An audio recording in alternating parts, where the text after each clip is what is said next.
last week. On the Lords of Grantham podcast, we were talking the Forsytes, Season 1, Episode 5. In the episode, Joe Jr. still hung up on Louisa and his kids. He's still trying to figure out what to do with that. We saw Soames say, you know what, bye-bye Paris, you ain't for me. You're coming with me, Irene, we're going back home. And Irene is not too thrilled about that. So they're back in London. And then we got June and Phil.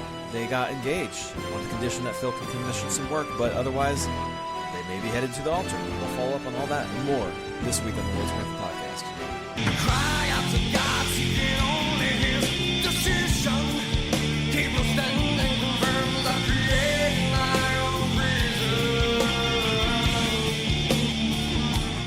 reason. And we are back to discuss the finale of Season 1 of the Forsytes. Corey, how are we doing? Doing good, Dave. I'm doing really good. How about you, man? I'm ready to talk about this. This is one of the more interesting finales. It really did kind of sneak up. Even though we knew it was 6 episodes, there is something about this that doesn't feel like a finale. Well, there was part of us where like, so after we finished Bridgerton, we knew Rivals is coming up in 2 weeks. Well, next Friday, or next Thursday it premieres. And we were like, what are we going to do? And then the idea of like doing this, and then it was, in my head, it was like, we're going to have to like double dip a couple weeks to make this work. Little did I know it would time literally perfectly. So that next week we're going to wrap up the whole season, and then we're going to do right into Rivals the week after that. So it felt sudden, but it also felt like very appropriate. Mm-hmm. And in the interim, for our Patreon subscribers, we will be doing a bonus episode, and you voted because we gave you a round of choices of Disney princess movies. And one was selected, Dave. What was the winner of that poll? So the poll is still active. Oh, the poll's still active. So okay. For those that have been listening for the long haul, as we were watching Bridgerton Cinderella, we both realized that we have not seen the Disney classic film Cinderella that is, so beloved, or at least iconic in its visuals. So we said, we're going to watch this. And a few years ago, we did a multiple-month Pride and Prejudice breakdown that wound up being one of our more beloved Patreon runs of doing the BBC show, then the 2004 movie, and then, all the different adaptations and spin-offs that took a lot of time. And we've been slacking on our Patreon feed, and we need motivation. So I said to our patrons, would you rather we revisit all the Disney princesses? Because like we talked about with the Cinderella, we haven't seen them in a while. Or would you maybe like Cinderella adaptations? So the poll is live, and Cinderella adaptations is winning. However, if you are a patron or considering joining Patreon and want to sway that one way or the other, we will watch the Disney Cinderella, original Cinderella, regardless next week. But the months upcoming can be shifted to the Disney side. But a lot of possibilities for a lot of fun movies on both sides of the coin there. So exciting stuff coming to Patreon, if you're curious. Stay tuned. Well, Dave, in the news of the shows that we watch, there was a big rumor that came out this past week from the Daily Mail, and it concerns The Crown. Yes. There's talk of a 7th season of the show. Just when we thought we were out, they're trying to pull us back in. And mind you, this is just a rumor. But the idea would be that it's a prequel series that takes place from the death of Queen Victoria in 1901 to the wedding of then Princess Elizabeth in 1947. And they suggest that Peter Morgan, the writer, showrunner, has already been prepping this. He's been writing the episodes out, allegedly.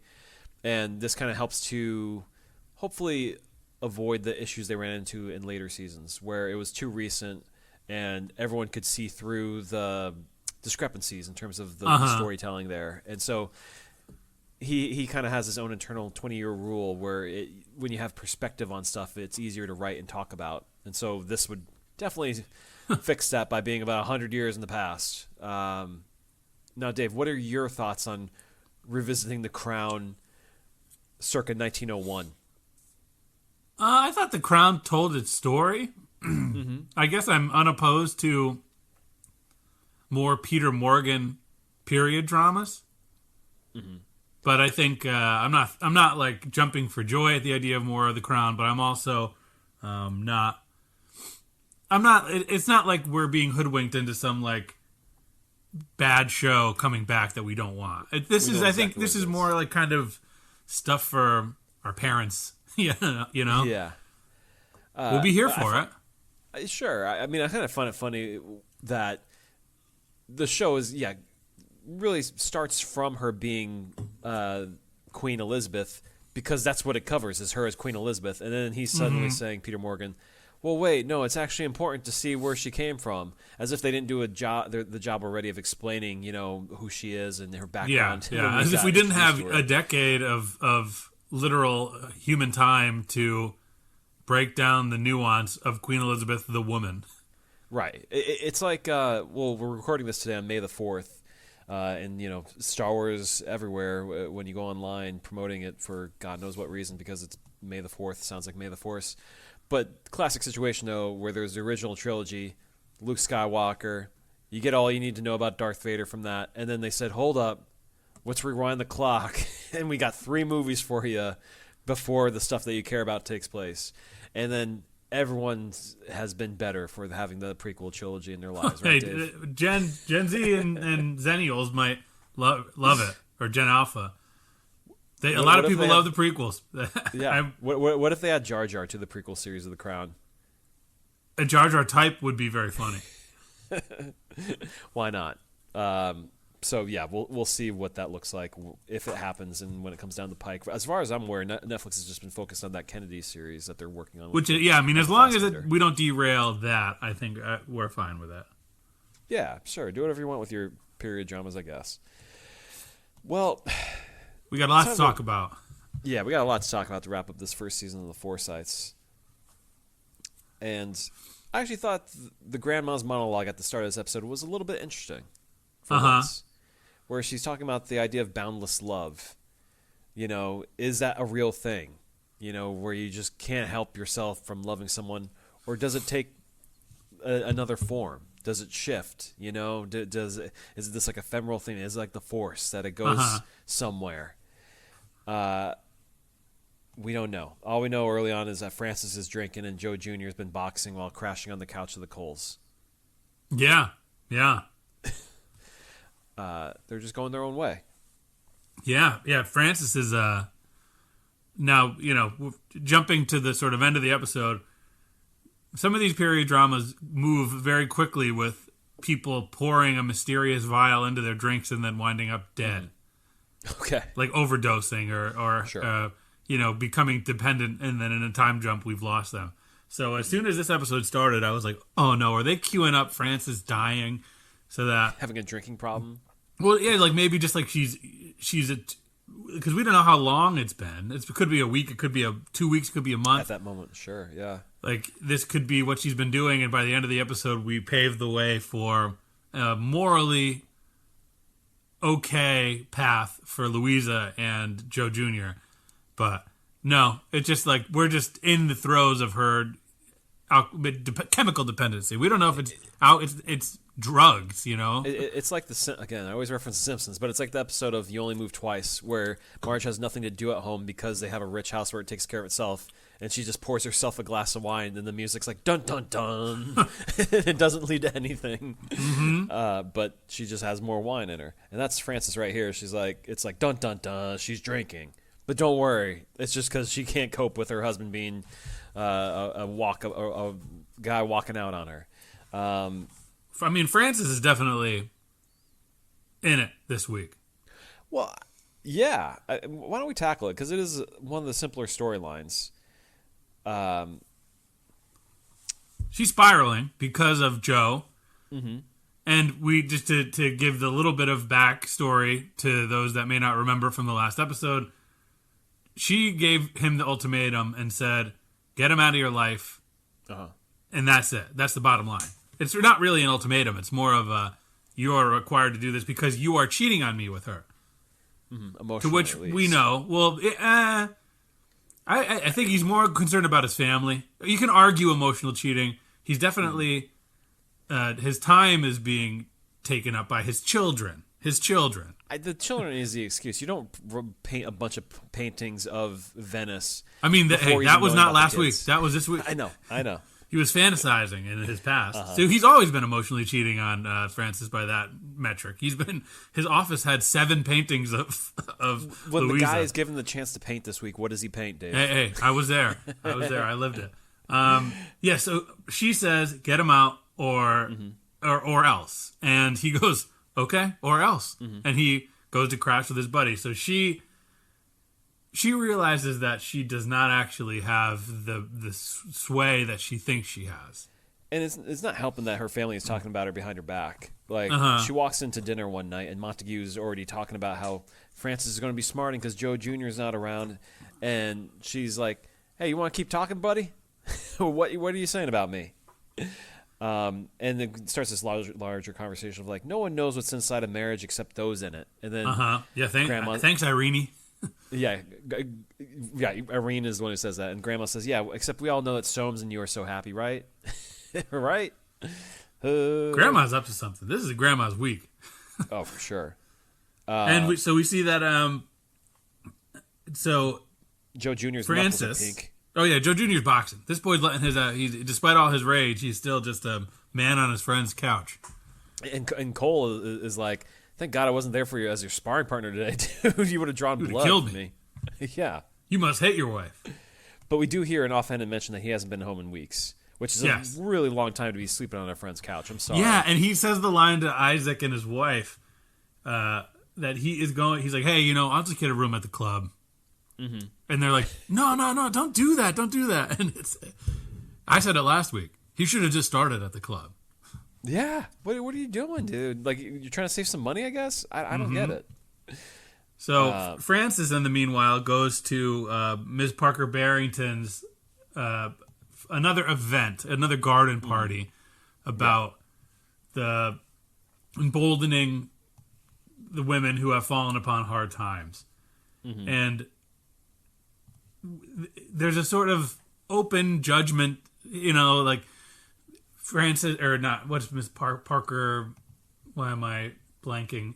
Ellen Parker Barrington, she's very much like, we accept, come as you are. Yeah. We'll take you as everything is going on. And then when we see Ms. Carter, Lady Carteret is there, letting us know that her son is engaged. Yeah, Horatio's engaged, and the daughter's also engaged. We find that out. I like that they reference, like, does your son find another, like, moth enthusiast to pair off with? Yeah. But I think that she hovers around this episode as sort of a needle. Like, she's just, like, poking Francis, like, how's your life? Tell me about your life. How's everything? And Francis feels emboldened enough at this party to stand up in front of all these women who are, like, celebrating people like Louisa. And Louisa, who hasn't been seen since that event, because they're like, man, that confession must have been a lot for her to come forward with. And Francis goes, hey, what if we instead make this like an atonement-based model where, like, there's a sliding scale to this? Some of these women have ruined marriages, have, made our husbands look like dogs because that's what they're doing for work. Shouldn't there be some sort of penance system instead of just giving them tools to succeed? Not everyone deserves it. To which everyone in the room is like, I don't know about that, lady. Like, hey. We're trying to help other women out, not have like a merit system for how they receive help here. And I forget exactly. I think it's at Parker Barrington or Lady Carteret's like, I think it's Carteret. Maybe you got to open up your own little home. To which Frances is like twitching. She is totally out of control here. Yeah. And it is, I mean, why is that the place to go swing like that? Because you're jealous of Louisa? Louisa did nothing morally wrong. No, I mean, she's just kind of flailing. Yeah, she's got nothing to punch at, especially with Joe Jr. being in the win. So this is like the one thing she can kind of like punch down on. But what a bad take. But I mean, at least she gets put in her place for it. Like they don't they don't stand for it. These rich people, who are upstanding citizens. At the same time, Joe Jr. has been he hasn't been at work for a few weeks. People are like, what's he got going on? And then he just strolls into the office one day. Yep. And Joe Senior's like, "Where you been, son? Like, I need you in here and stuff or whatever. Like, I'm more certain of you leading us forward because of my mistake in that gold mine. Like, I know you can make the right call when I'm making the wrong one. Okay." But Joe Jr. is like calling him out, like, "I don't know if you really actually ever intended to retire, brother or father. Might as well be his brother. He doesn't look that old. But Joe Senior is like, no, I want to retire because you make the right calls. And there's also this hovering 50th anniversary banquet. Yeah, this gala is coming up. Yeah, Joe Senior is really hoping that Joe Junior shows up and makes the keynote address to the room as the future CEO. Cement his place. Cement is himself alongside Francis. Put aside any concerns that people have.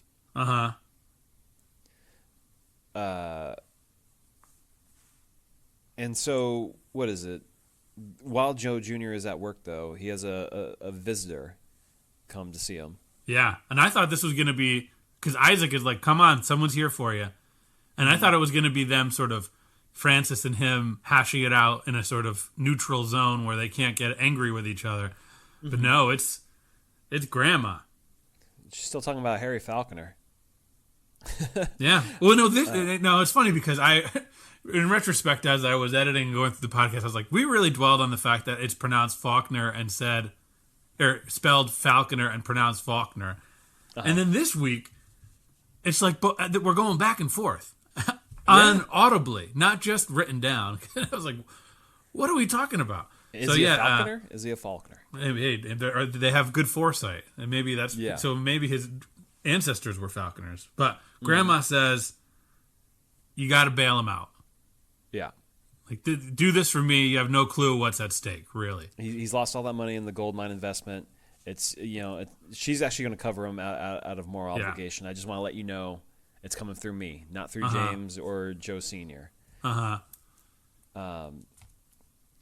the grandma stamp of approval, I feel like, should be enough to make Joe Jr. feel valid and worthwhile, Like, anyone who has a strong relationship with a grandmother especially knows that when you get that sort of endorsement of, like, you're doing the right thing from grandma, that's enough fuel. That's a jetpack. You're on cloud 9. So you think that Joe would be like, nice.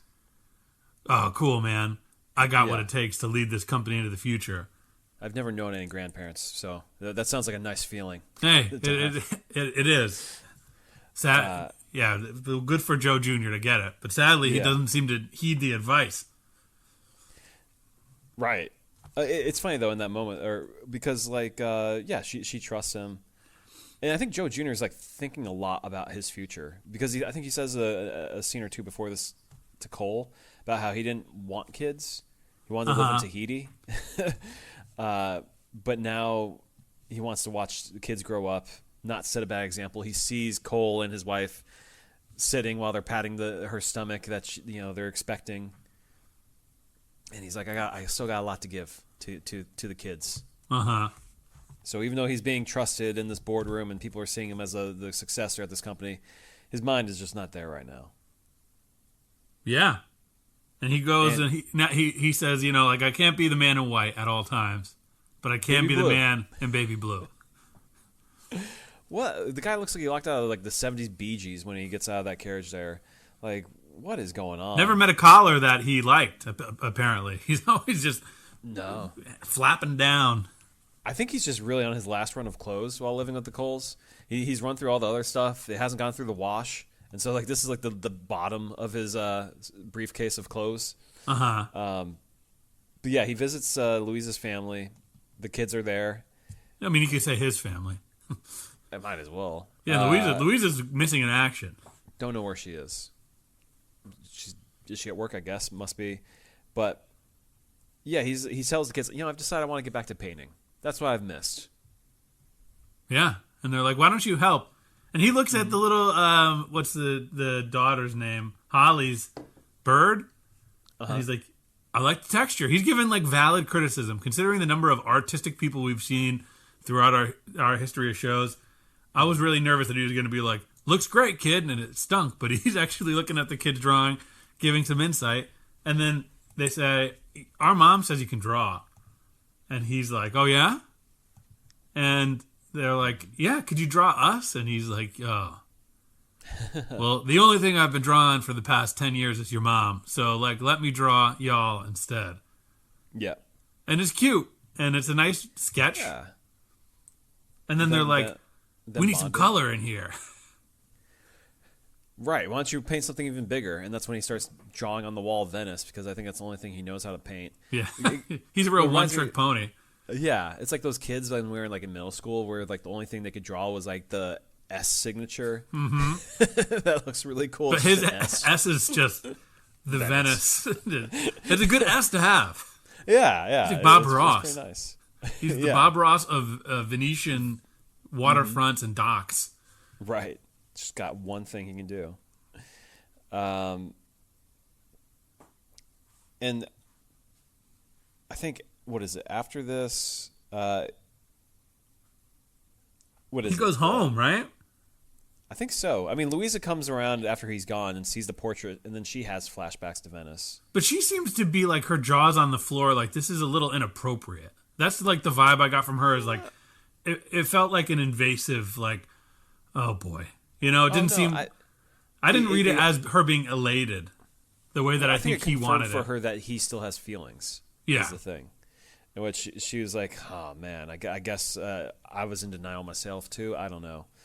But yeah, there's not much there, you know. Like in I feel very bad for the way Louisa has been written, and we'll talk more about that as we get through this episode and next week. But I was like not thrilled with the like reaction of that situation. Mm-hmm. Yeah, but so Joe Jr. goes home, and Francis is very slow and meticulous, and we're home. Sensitive. We're going to the gala. Has he come to his senses? Does he still favor his mistress? And he's like, the connection's platonic. And she's like, despite you leaving home, I'm supposed to believe it's still platonic. It's like, go talk to Isaac's family. That's the thing that kills me about this show is like, there's so many ways to like right the wrong. Mm-hmm. He could just say like, ask Isaac's wife. Don't even ask Isaac. You want to trust the women. Ask Isaac's wife where I've been sleeping for the past 2 weeks. And not with Louisa. But he's still got a well-trimmed beard, which doesn't suggest like he's been on the outs. Seems like he's been keeping it together. It's just too perfectly manicured. Mm-hmm. Too lined up. Yeah, exactly. To suggest he's a mess. But he's saying like, look, I just want to have contact with my children. That's the end-all, be-all to what I want. And Francis, you willing to reconsider that? And she kisses him, and she's like, reconsider how? And he's like, and they're like, give a little. We each give a little. And she's like, I think we could arrange that. We want the same thing, right? Just you gotta be home in time for the gala, and then from there, keep the marriage open. I guess, you know. I don't know. Yeah, I think that I understand her paranoia. I'm not denying the fact that she has every right to feel as though he is cheating on her with his ex-flame. But I think that she needs to be a little bit more, like, she does need to give a little more. She should zoom out and say things like, have a little empathy for the guy. And I know it's 1800s, and empathy didn't really come into fashion at that point in time. But understand where he's coming from. And take a look at yourself in the mirror. You've been trying to have kids for 10 years, and it hasn't worked. Like, imagine how he's feeling. He's such a good stepdad to June. But then our man, after dealing with his wife for the first time in a month or however long it's been, goes to work, and we get a moment of kind of like what we've been waiting for, I think. The whole season between Soames and Joe Jr. And this is sort of not necessarily hand in hand with the Soames of it all, which we'll get to momentarily. But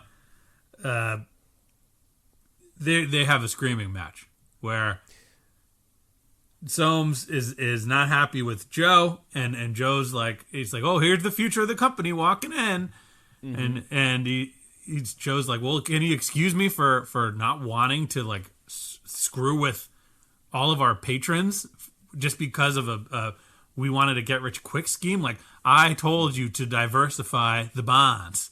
We went over this. This is the first time they've really acknowledged that, which is just like the problem wasn't investing in the gold mine. The problem was investing all your funds in the gold mine. That's and this literally happened at the other mine with, as Joe points out.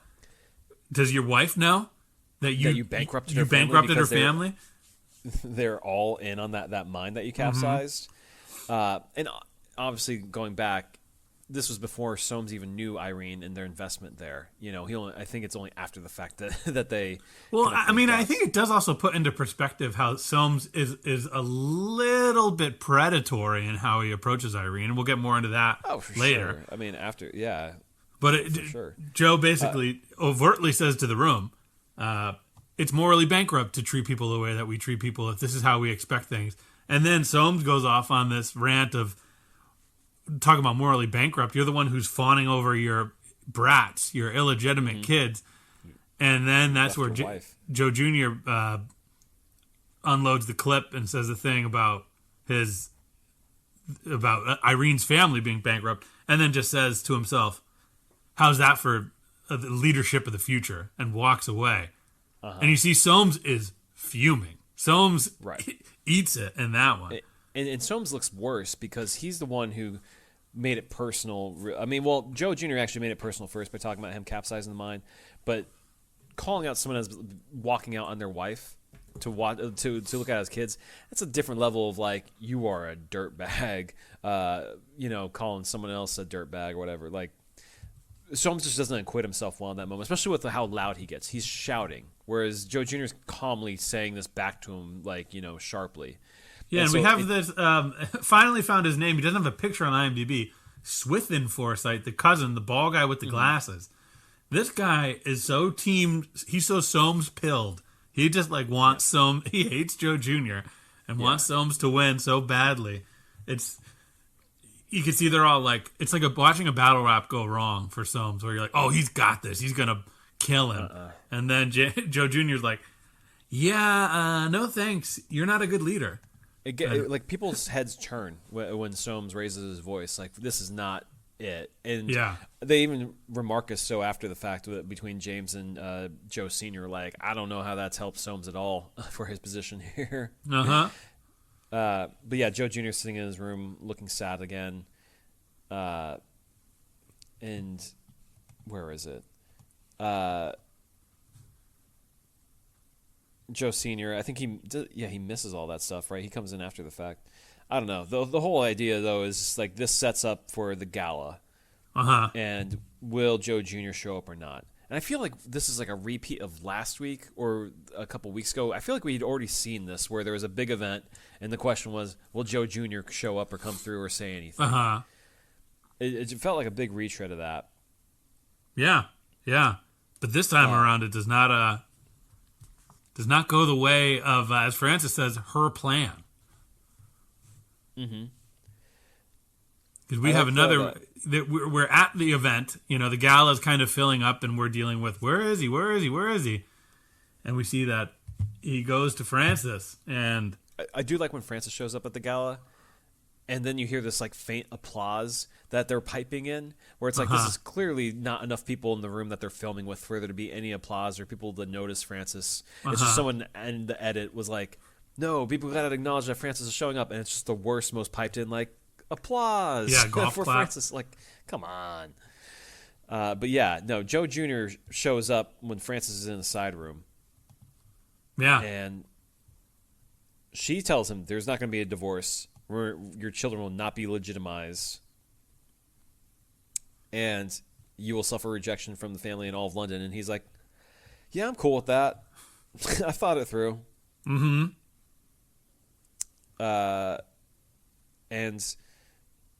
he's just, he tells her goodbye, essentially. Because,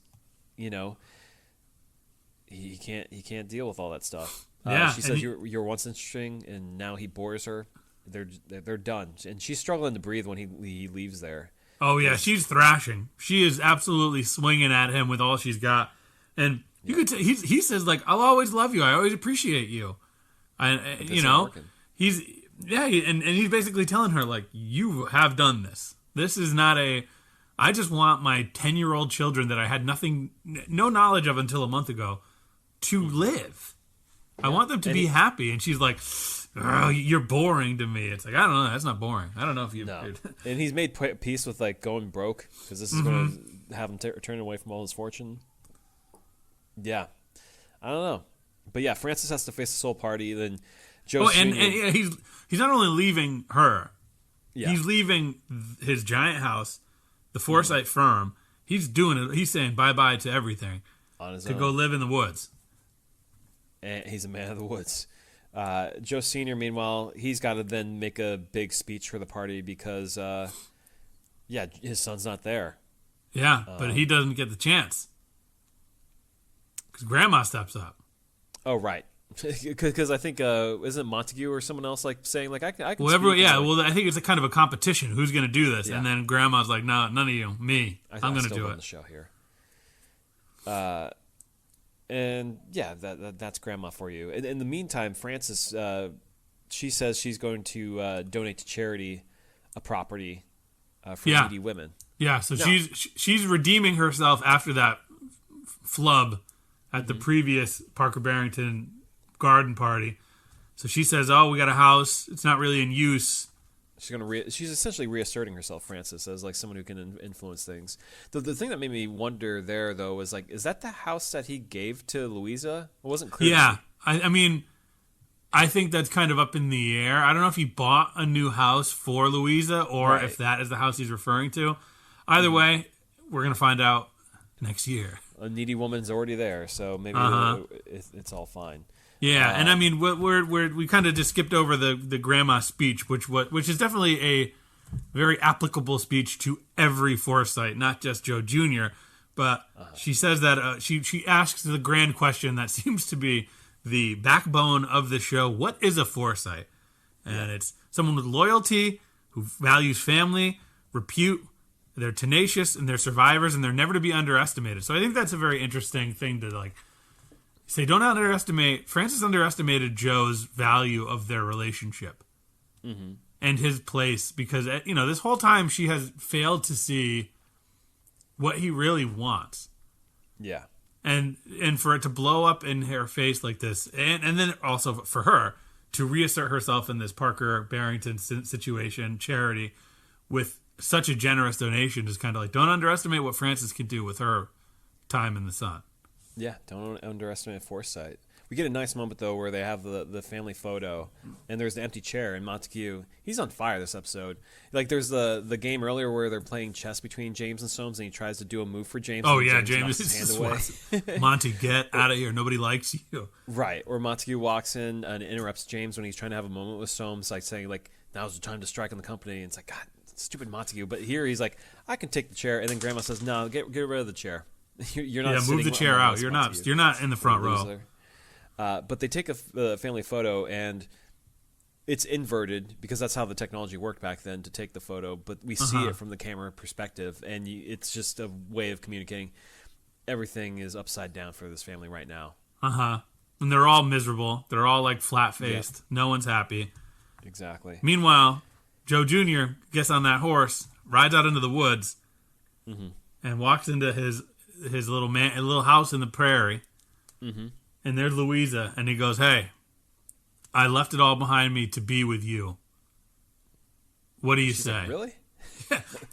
Sure about that? And she, without question, goes, "Do you even need to ask?" To which, as a viewer of this show for the past 6 weeks, I say, yes, you do need to ask, because we don't know anything about you, Louisa. We don't know who you are. We only know these bits and pieces that they've given us. She was a maid. She was poor. I get it, but I feel like this moment, I think this is a big moment where you're supposed to like pump your fist and go, yeah, at the TV. Not at all. It was not and not a lot of sparks between these two kissing on screen. I mean, we can talk about it more next week, but this kind of gets at my kind of issues with the show, and that we knew that they were inevitable, these two. Like, on some level, they have to get together at some point. Yep. And it just took so long for us to get there. Like, okay, cool. We're finally where we expected to arrive at after 6 episodes.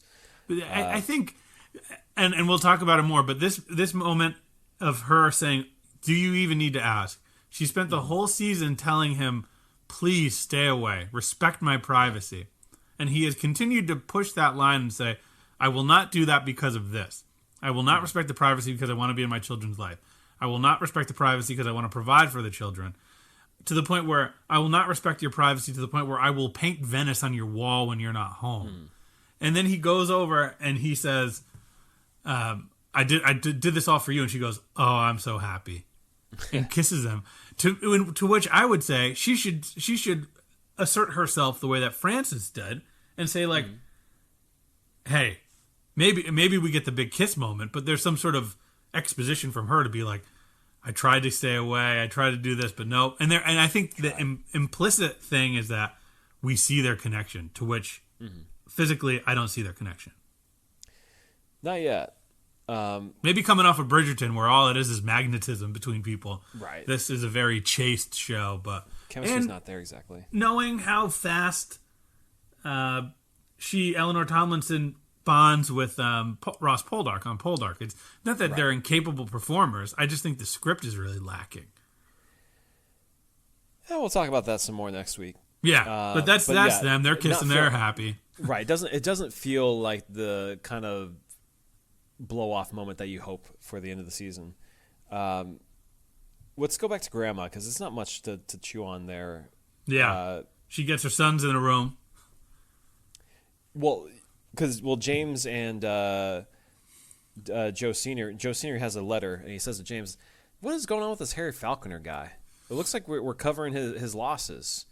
To which was it last week where she was like, "You better cover Falconer." Yeah, and they were like, "No, we're not going to do that," as if they know who he is.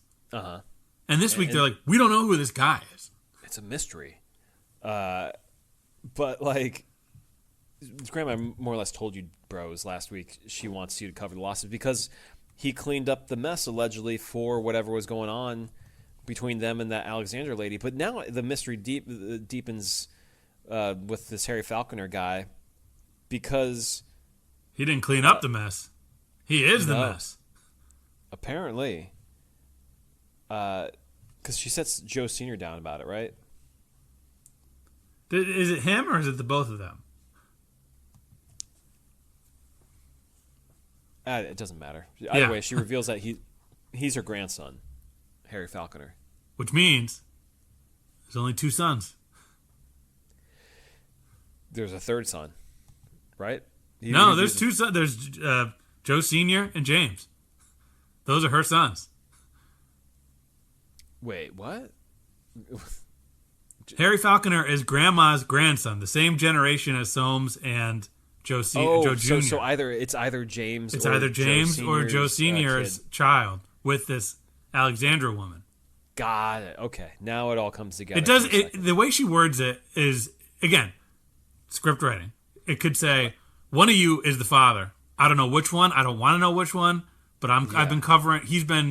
We've been keeping him afloat for years so that this does not get out. That's the confusing part, is that she frames it as he's my grandson, not as he's one of your sons. Yes, correct. Which would be much more clear.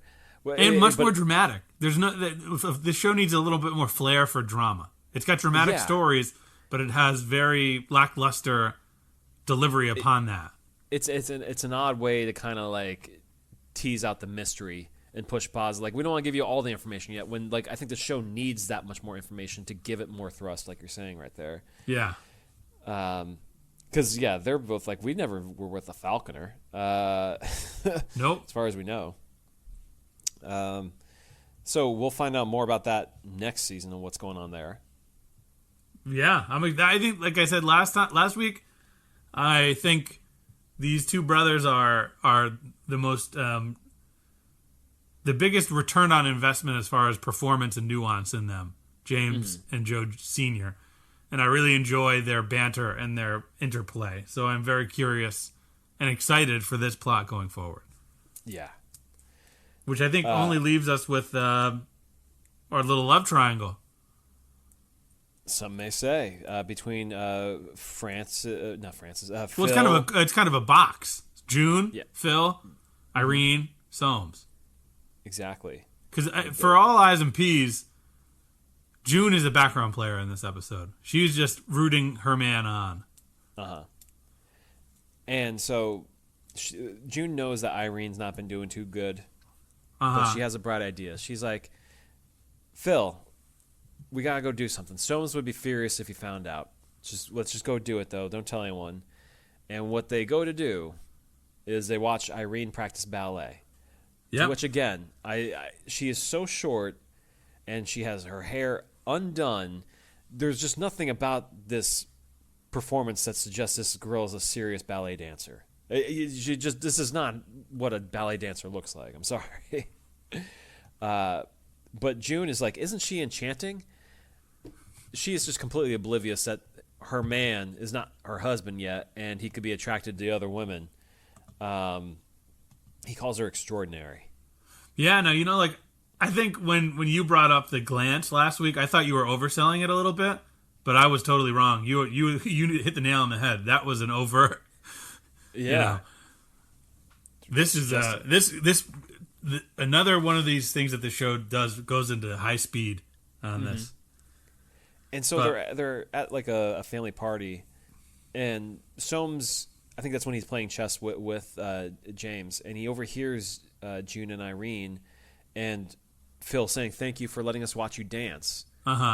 Which I think sets off his antennas there.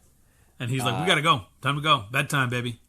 Dude literally gets up from the chess game he's playing with his dad and says, "We gotta get going." He doesn't even say like, "Dad, I'm done with the game." Like, you don't do that with a chess game. I'm sorry. That's just something you don't do with a chess game. Don't ever it's leave rude. it. Exactly. But yeah, he's like, Irene, we gotta go. I got IBS going on. I don't know. Rumblies. Yeah, my stomach. And so next day, Soames is watching Irene comb her hair, and that's when he comes to her with a necklace. And the necklace is like the first moment we see of them. Oh, okay. He's trying to love bomb her, but she's not picking up what she's putting down. Well, I think she's picking it up. She's just not thrilled about it. Like, she is. I guess you would say she is overtly putting it down. Yeah, she's like, I don't care. This necklace does nothing to really win her over. Like, items and things aren't going to replace her dreams of Paris. But yeah, after this party though, the necklace is in a box, and Soames spots that, and she tells him like she's mourning the life that she was promised. And he says, "Well, the reason's beyond our control. We are here, and there's much to be grateful for." But she's like, "I can't pretend to be grateful though for this, because this is not the life I would have chosen." Okay, Soames, you understand that? So Soames gets a great idea from this. He visits Phil in his office. A great idea, air quotes. Yeah. Phil, who just seems to sleep on the job. Sleeps with the beam of light in his face. Yeah. He's like a cat. It's strange. Like, I don't know how you sleep with that much light in your eyes. And then also, like, does he live there? Yeah, Like, I think that's it for him. Yeah. Where does he go to the bathroom? Where does he cook? There's like a bucket in the corner. But yeah, he's not expecting visitors, and so Soames has a question, like, "Hey, could you help create a country house for me? I want to commission you to do that." He goes, "It's preliminary, and keep it to yourself." Yeah. Now, do you think this was where my brain started doing a little work? Does he know that it's going to wind up back to Irene in a matter of hours, or does he genuinely think that Phil's keeping it to himself? I think he genuinely hopes that Phil will keep it to himself. That's why he takes him all the way out to the countryside and kind of tells him, like, discreetly, like, "This is between you and me." And I think, the other things that Soames understands is that if he can get commissioned work, this will guarantee that Phil can then marry June. Yes. So yes. that gets out of his hair too. That there's something there between them, some spark.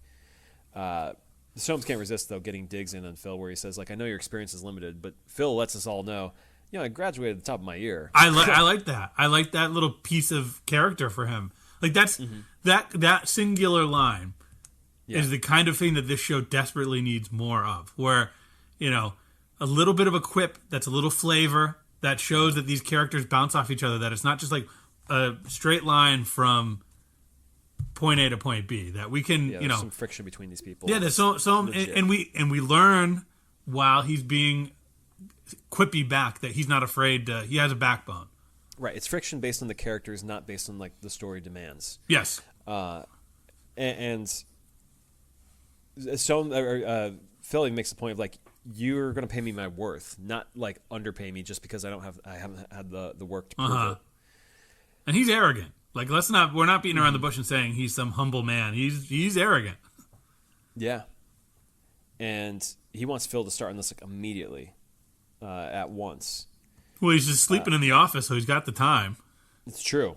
And he says, just don't tell anyone. Keep this a secret, including my wife. It's to be a surprise. And Phil immediately goes back and tells June. Yeah, he's like, "Oh, I'm not supposed to tell you." But I also think this is Phil being kind of an a-hole in his own right, where he's like, "Uh-oh, I'm going to tell." Yeah. But what is it? Then June immediately tells Irene. Right? Yeah, immediately. She goes, "Oh, I'm so excited about this." To which Irene is like, "Oh, this is a prison." Yeah. But it's funny in that moment, though. It's like it reminds you again, June is a child. Because, of course, she can't keep a secret to herself at all. That I assume Phil told her in confidence, and she goes and tells immediately Irene. Well, I don't know if Phil. I think Phil knows what he's doing. Oh, maybe. I just like how immediately deflated June is, though. She's like, oh, wait a second. I probably wasn't supposed to tell you that, was I? Oh, God, I'm not good at this. Mm-hmm. But, yeah, that's when Irene visits Phil and says, like, yeah, that's where she mentions the prison bit of it. And she's not thrilled about all this. Mm-hmm. And she says, like, remember the day we got engaged? Mm-hmm. And he goes, oh, I remember it very well. And she says, oh, well, you told me you were going to like give me everything that I wanted in my life. And he goes, I don't remember saying that. Oh, yeah, with Soames? Yeah. But with Phil, though, he gets the idea, though, from Irene, like, I can maybe change price things him out. around to... Yeah, make it not easy for him to agree to all this. And at first, so he presents Soames with the blueprints, and Soames is like, "This is insane. I didn't ask for this." and Phil says, "With that kind of land, we have to make a palatial estate. There's no other option on the table." And Soames is like, "No, get out of here." To which Phil is kind of like, "This is kind of perfect for Phil because." It kicks the can down the road a little bit. He doesn't have to marry June. He doesn't seem hyper thrilled to marry June. Not now that he's seen Irene and he's like, I could have it so much better than this child. Even though they're the same age. Right. Just snatches the socialist papers out of June's hands. The stuff that she got all into with him. That doesn't actually happen, but still. Briefly. She had a brief flirtation with socialism. Yeah, but that's when that happens, though, what you said, Dave, about Soames preparing for bed, and Irene brings up how they met, and then, like, things are just so different now. Mm-hmm. And yeah, it's in that moment she says, like, remember when you said, like, if we don't have the same interests, you'd let me be free? And he's like, no, I don't recall ever saying that. Why would I ever say that to you? And she kind of gasps in that moment. To which I wonder, like, Irene, why would you ever think he would stay true to those words based on what he's done over the past few weeks to you? Yeah. Like, there's nothing to suggest he'd be a man of his word. Come on now. Yeah, and then we go to this gala, and Irene is in a tizzy because her man has basically told, and he also agrees to Phil's price. To which Phil is like, around. Excuse me? You got the money for that? And... He's like, oh, sure. And then we see Irene very beautifully framed by a window with the light coming in, and he goes in the room and he says, "I'm so sorry. I tried my hardest to make this right, and it just didn't work out. But I'll always have you in my best interest." It's like, whoa, dude, shooting your shot really early here. And yeah, Irene is just like hyperventilating at this information. And Phil relays to June like, well, so I guess he wants to go forward with this gigantic palace I plan. But he also makes a pass at her, right? Who?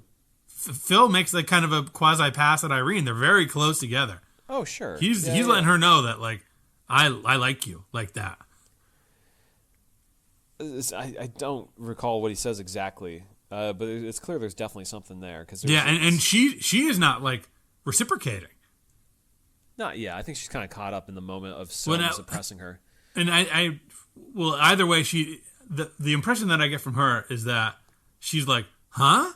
This guy too? Like, I don't think we're meant to, and I think it's partially because there's so many characters that are sort of wavering on the morality scale, whereas Irene is a pure good as of now. And right, for her to sort of look at Phil and say like, okay, my man, I think what you're doing is great. Help me out of this. That would make her a little bit morally questionable because it's going against her vows. Yeah. To which Soames already gone against him. But Phil does say like, like the thought of you being with ... with like he doesn't finish the sentence there. But he says he won't give up on Irene. It's more of one of these things where like from Phil's perspective, he's trying to be the white knight and rescue her from her situation, I think, more than anything. But I think that's also very morally bankrupt of him because he's engaged to her. I don't think that's morally bankrupt. I think that's in line with the character that we've met so far with Phil. It's the same thing that he sees with June. He sees someone who's like... Yeah, but he's engaged to June, so it doesn't matter. You can't save other women. So it is morally bankrupt because he's going against the vows he's going to make to her. And he's not trying to save... He's not trying to save Irene because he's doing it for the good reasons. He does it because he's attracted to her. You're underrating that these people are 18 or 19. And so he has like this socialist mindset of like, he thinks he knows best what's right for people. And so like when he first meets June, it's introducing her to the socialist ideas and trying to win her over in that respect because he sees her being pulled into this like rich atmosphere that she doesn't belong to. The same thing with Irene. There's definitely a spark there. It's undeniable that he's attracted to her.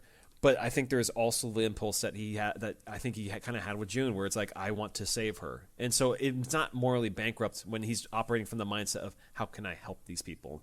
It's just more oblivious to how, yes, it may appear to some people that it's morally wrong when he's engaged to another woman.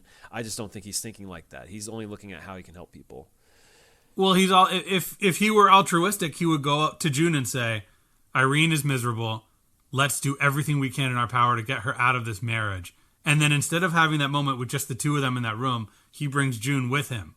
That's why I think he's still figuring it all out. He tells June in the moment, though, that the work is being commissioned by Soames, and she is very enthused by that because that means, like, oh, we can get married. So it's tough for him to then say to her in that moment, but I really don't want to do this because this is bad for Irene, because that would make June feel worse, I think you're letting him off the hook. I think you're giving him too much grief. Like, he's an emotionally sensitive guy trying to, navigate all this stuff. I don't know. I mean, I think the audience is meant to think he's making a pass at her and doing it behind June's back. It's morally wrong, though. I don't think that's... it's morally right to make a pass at her, is what you're saying, because it's for a good reason. I don't think it's a pass that he's making either. I think he's finding himself attracted to her. He catches himself before he says anything that's out of line because he knows better. And yes, we pick up on it because we watch these shows. I think he says up until one word and she hears him say that. So that is basically him telling her he wants some. Well, he doesn't say the last word there. I don't know where our compasses are, because I don't think Phil is that wrong here. But then you're okay with Joe Jr. like running off with his kids and all that stuff. I didn't say I'm okay with that. Oh, okay. All right. I think him and Louisa have no chemistry at all. I think they're... But you've been very pro Joe Jr. and anti Francis over the past few weeks. The show, she's the villain. I don't think she's either the pure villain either. I mean, she's not positioned to be the good guy. If this were WrestleMania, would the crowd cheer her or boo her? I think the crowd would. She'd be a tweener. I think you're. Yeah, I think the crowd is booing her, and I think the crowd is supposed to be weary of Phil, and he shows his true colors this week by manipulating a relationship to try to save somebody. Not manipulating a relationship, dude. Do you think he's going to be happily married to June at the end of the show, or do you think he's going to be somewhere else? I don't think he's going to marry June. I think that's what he's figuring out right now is he the right match for June? And also, this Irene person, he has an interest in her. He also very much wants to help her. So if there was a crowd, a studio audience that's supposed to ooh and ah at the emotional moments, what are they doing when he says that line about, I don't want to see you with, and then cuts off? Would they go, ooh, happily? Or would they go, oh... They go, we've all right. Yes, absolutely. So the crowd wants him to like her because people don't want Irene with Soames. Yeah, but people don't want cheaters. But he's not cheating. He's not married to June yet. And again, it may be emotional. So if cheating, you're engaged, it's yet. okay to break that off with your betrothed cousin. I think in the case of here, because they were so young, it's easy to kind of dismiss it. I think that's the thing, is we see June as naive to the world, especially with how quickly she even shares the secrets and stuff, that I think it's okay because they're rushing into it. Don't forget, June is the one who proposed to Phil. She's the one who's been perpetuating this whole thing. So I think it's a little bit on her that she, has made this whole thing, even though Phil is going along with it. I think it matters that he was not the one who pulled the trigger on the engagement there. That's a two-way road, especially in that time. It's a two-way road, but I'm just saying, I don't think we're then supposed to just entirely hate on Phil for being like, wait a second, we need to think this through. Because I think that's But he never really says where we're that. at. God, dude, do they need to literalize everything on the show? Yes. Come on. Okay, all right, whatever. I don't see how this is a heroic thing that he does in any capacity. Absolutely is a heroic thing. He's trying to help Irene not be imprisoned in the countryside to never be seen again by this. I don't think it's guy. Yeah, because he wants her. No, he's not. I don't think it's purely that. Yes, he does want her, but I think he also recognizes the situation of she's very visibly unhappy to everyone who can see this. Then he should confide in more people about that instead of trying to keep the peace with everybody but her. But how does that play off when he's not on the same social status as everyone else, if he were to start commenting on Irene's status? All he has to do is tell June, his betrothed. And he may get there. Okay. We'll take bets. If you're listening, we've been talking about this for 10 minutes. Listeners, where do you side on Phil doing this to Irene? When you say doing this, what do you mean doing this? Take it as you want. Do you think it's morally unacceptable that Phil says, "I don't want to see you"? I think you're too married to the fact that they're not married. You think that there's a gray area. It's emotional cheating in the way that Joe Jr. is. No, it's not at all. Joe Jr. and Francis have been married for 10 years, and they're grown adults. These are 18-year-old children. Well, he's like a 25-year-old. He's a college graduate who's number one in his class. He's smart. 23, whatever, 24. I think you're holding him to a way different standard. It makes no sense to me. Crowd's not cheering for Phil. Phil is not our rookie of the year. We're going to tune in for season 2 to find out what happens next, and we have that teaser to watch before we talk next week. I just hope that you don't carry the same ethical code that you do in how you appreciate Phil towards people that you know, because you would be really mad if someone did that in real life. Not if they're married to a terrible person like Soames. I'd be like, do whatever you can to get them away from that person. Yeah, put our relationship in jeopardy by flirting with this woman who you're attracted to. Yes, because Soames is a terrible person. What do you mean? Okay. I guess you don't care about June. No, she's a child. She'll learn from this. She's got a whole future ahead of her. So does Irene. Talking about? Irene's married, unfortunately, and she needs to get away from him and to have a future. Okay. Well, that's really the end of the episode, then. It is the end of the episode. So Irene says, "Release me to as many of our listeners are saying, release me from this debate."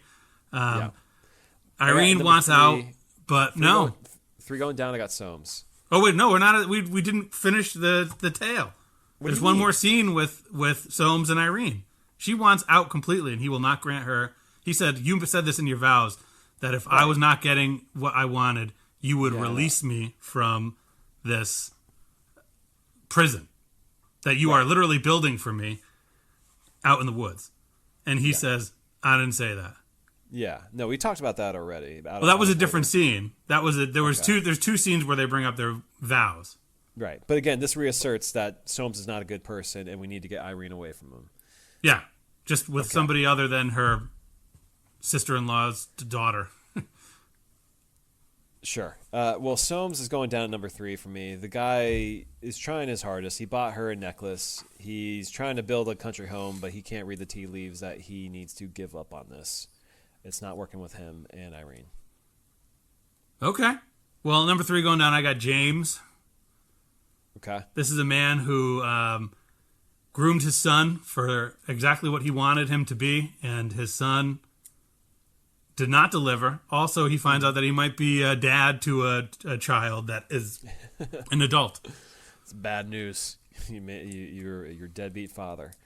Well, number 2 going down, I got Irene for everything we discussed. She's under the thumb of Soames and pretty helpless. Yeah.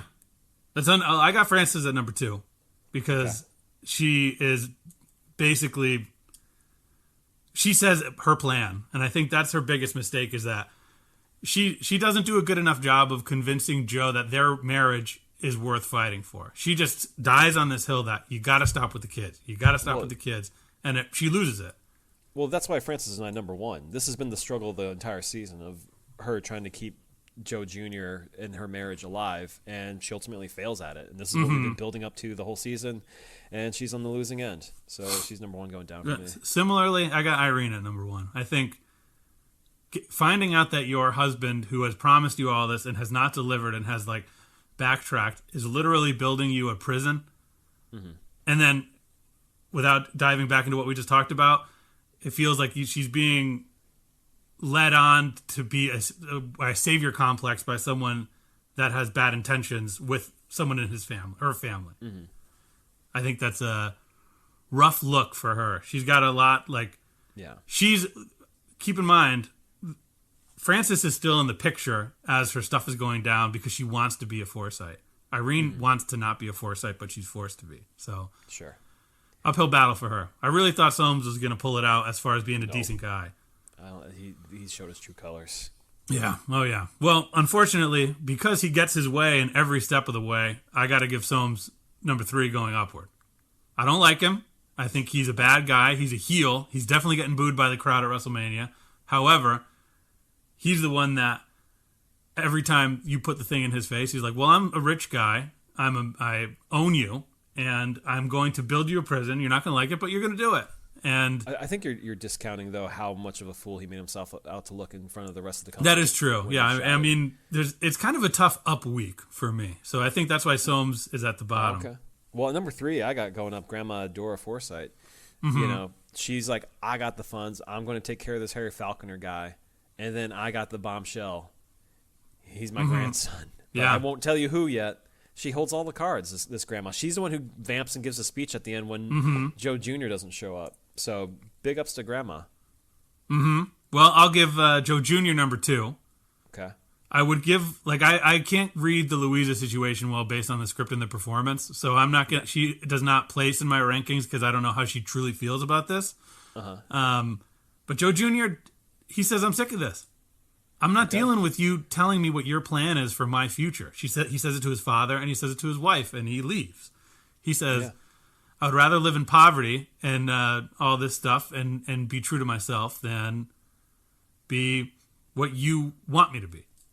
He says all this about I'd rather live in poverty. The guy probably has 20, 50 suits or whatever because all his different pastels.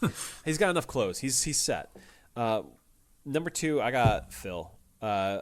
He tries his best to help Irene out. He's got a good heart, but at the end of the day, the dude's got his first job, and if he can build this palace out in the countryside, that's huge for his career. So good on Phil. He keeps winning. He's gonna have to deal with June. Yeah, he won't even have to deal with June. He'd be far away. He will. From her, He's gonna have to come He's going to have to come to terms with the fact that they're getting married when he gets that job. Theoretically. Well, number one, I got Grandma. This is her week. Okay. She comes in and she tells Joe Jr., who she's clearly made the bet on the right horse, although neither of them are good horses in a typical sense of the word. Neither of them is the heir apparent, Soames or Joe Jr. They're both kind of gross. Maybe Harry Falconer is. Yeah. But she tells him, this is what I'm doing. Don't tell anybody. And then when the sons are like, are you really going to do, like, what is this? You got to tell us why. She comes in and she lays the smack down. She goes, this is a child that might be yours. We're going to find that out. That's the best cliffhanger. Who's the father? And then she has the moment of, it's the 50th anniversary of the Forsyte family. They're saying, who's going to be the one to step up in this moment and make our people, our client base, our staff confident that there's nothing wrong with this company. And she's the one that steps up and tells everybody it's all good, Forsyte's the best, and then moves on. So I think she wins that one. Number one for me is Joe Jr. He finally comes to his senses and makes the choice of, like, I am going with Louisa. I'm going with Venice. Peace out. I'm not going to be working at this company that I do not belong in. It's Joe Jr. ultimately choosing himself and his family. And this is, what the season has been building up to for him. And so I think it's kind of heartening that he's willing to accept poverty and all that stuff, whatever comes with it, because I think he's seen enough of how miserable his life has been. Time to exit out of it. Yeah. So, I mean, I think it's going to be a lot more complicated than he thinks, which is a lot to look forward to. I mean, we'll talk a lot about it next week. This was I thought it was a very clunky finale. It didn't feel like a finale. It felt like an episode in the show. Yeah. Like I think, and like I said, it's the scripts. We need more. The line that the Phil line to Soames about I was number one in my class. We need every character to kind of like have that with each other to just make this world feel like it's not a dollhouse. Yeah, or if like, Irene and Phil are a big deal as in their interactions, why'd you wait until episode 5 of the season to introduce that, and now like trying to spark that as something more? Anyways, we'll break this all down thoroughly next week. Yeah, Dave, you watching anything else? This week I finished season, was it 4 or 5 of Love on the Spectrum? I finally 4 finished it. And I thought it was, I think it kind of shows the good and the flaws of that show in the last episode when they bring back all the people that, like, didn't make the cut. You know, your Tanners, your Dannys, and your, what's the T-Train, Boston gal. Whatever her name is, I forget. I think we need a spin-off of that show that's not about dating, that's just about how great these people can be in the world. Because Tanner's clearly not in the and he said it on his Instagram in a very pre-written statement style, but Tanner comes on the screen and you're like, light up. This guy's a ball of light. He's just not maybe cut out for dating, exactly. And I think he says that on his Instagram. He's like, I'm not looking for a romantic relationship. I'm in my life right now. And that's, I think, there's a whole bag of worms with the internet and Love on the Spectrum and the parents and their belief structures and whatnot. But I just want more Tanner. I want more of our tea queen. And it's also sad that a lot of these couples broke up off screen. Not that they should break up on screen. That's not very dignified. But it's such a good show. And I think its intentions are so pure that I really wish that they could just shift away from dating and love to just show the world how autistic people are so wonderful. You see it with the Spanish guy they introduced in this season. Oh, yeah. This guy cannot be further away from being ready to date. And that's not a negative thing. It's just like you can just see when he goes on these things, he doesn't know how to operate or function. And like he's got a long road ahead of him if that he does want to pursue that. And it's just like I'd watch him, though. Just like he's entertaining in his own. Yeah. It doesn't. And I think his story, I think that his story is so like, I don't want to say sad, but he sits at home all day by himself alone. Shares like a bedroom with his mom. Yeah, he's kind of a you want to see him have the most success in life, and I feel like dating might not necessarily be the point for him. But I love the show. I have a feeling that the end of the season, choosing to not end it with Somewhere Over the Rainbow, but to end it with James and Shelley on the beach means we might be saying goodbye to them as cast members, and they're my favorite. So I would be sad to see them go. But, you know, what about you, Corey? You watch anything else? Beef season 2 is on Netflix, and I liked the first season. Thought the ending was kind of strange. I like the season even more. It's got Oscar Isaac and Carey Mulligan, and so was he on the first season, Oscar Isaac? No, so it's an entirely new story. So you can literally just tune into the season and not know anything from season 1. It's completely disconnected. It's like an anthology series. Okay, because I saw that he was doing the press rounds, and like, did I miss something? So I'm glad I did not. He's not in the first season. First season is Stephen Yeun and Ali Wong. Ali Wong, yeah. Yeah, but it's very entertaining. I've been liking it a lot. And so, yeah, that's what I've been tuning into. All right. Well, you got a nice beefy episode, speaking of. People like when we disagree, I got to say. Sometimes it's frustrating to have a discussion when you don't agree with somebody, but it makes for good content. Yeah. Who are you? Team Phil or Team Soames? Y'all tell us. I'm on neither team, by the way. Okay. Or I'm on Team Irene, June. I'm on Team June. Don't do June wrong. Who in this quad are you down? Are you down with? Well, you know where to find us. iTunes, Spotify. Leave us 5-star rating, review wherever you hear us. Again, we have a Patreon. We're going to be doing Cinderella next week. If you want to hear about that, sign up for it. Hit us up at lordsgrantham@gmail.com or Facebook, Twitter, Instagram, wherever you can find us, and we'll catch you next time on the pod.